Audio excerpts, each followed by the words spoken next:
Dismissive avoidants don't want you, but they don't want to lose you either. You're never fully loved, yet you are never fully let go.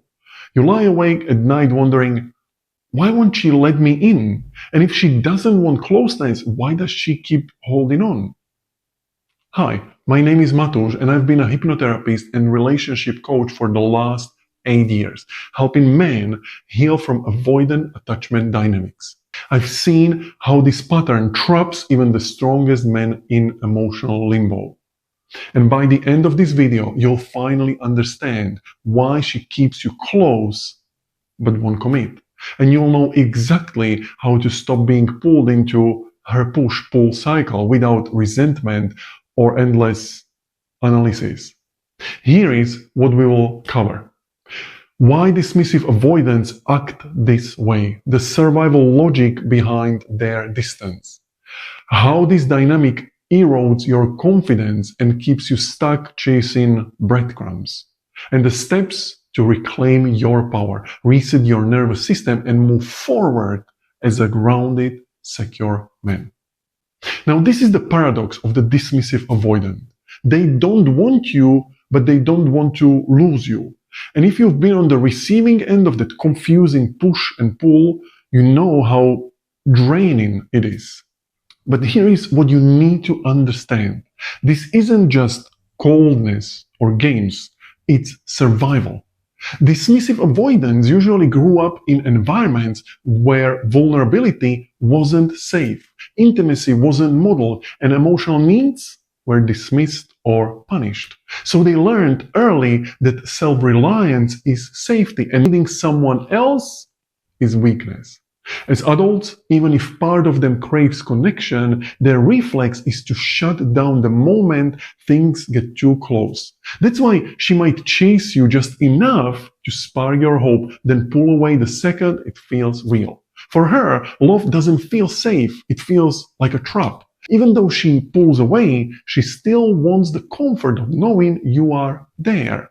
Your presence is like a safety net she doesn't admit she needs. So when she acts distant, cold, unbothered, don't assume she feels nothing.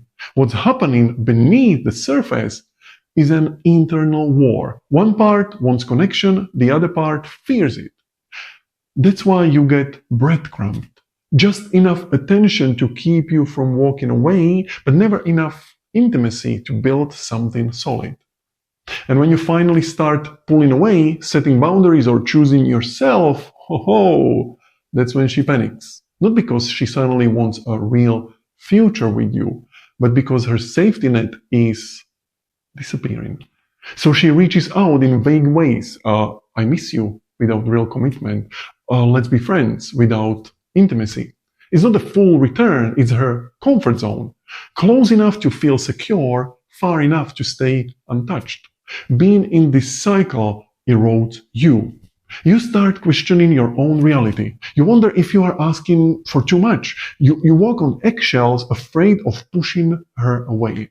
And eventually, you start accepting emotional breadcrumbs as love. That's the real damage. You forget what it feels like to have your needs met. The truth? Most dismissive avoidants don't even realize they are doing this. In their minds, they might believe they care, but it's filtered through emotional armor.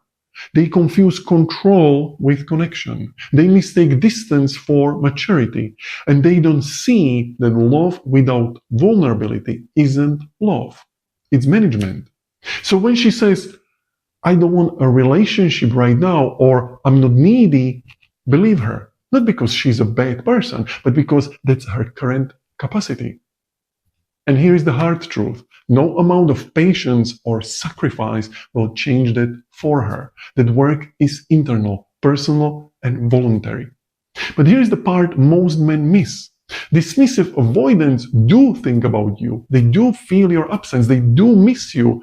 But instead of reaching out with honesty, they suppress, they distract, they numb. That's their survival. So if you are waiting for the big breakthrough, the emotional apology, the moment she finally opens up, it may never come. So what do you do if you are caught in this limbo?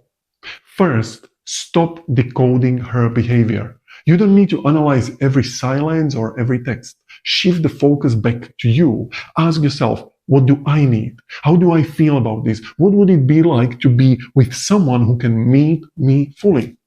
Because the biggest trap here is potential. The fantasy that she'll change, open up, and love you the way you deserve. But that fantasy keeps you stuck for years. The real test of love is not how hard someone pulls you in, it's how safely they hold you once you are close. And if closeness consistently makes you anxious, unseen, or unworthy, that's not love, that's trauma on replay. So man, the healthiest move you can make when someone doesn't want you but won't let you go is to stop giving them your emotional availability. You don't have to hate them, you don't have to punish them, but you do have to choose you. Because when someone keeps you around without truly loving you, they are feeding their fear, not your future. Healing here isn't just about walking away from her, it's about walking back to yourself, to your needs, to the parts of you that got neglected while you were decoding her silence. It's about relearning what safety feels like, what being seen feels like, what being loved without earning it feels like. And this is where I come in. My work with men is about more than awareness. It's about reset.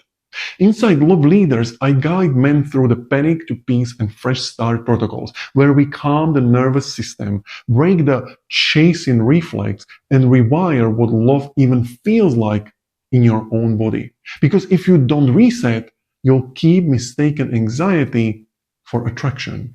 Here is what healing actually looks like. You're okay when no one texts you back. You stop attaching your worth to her interest.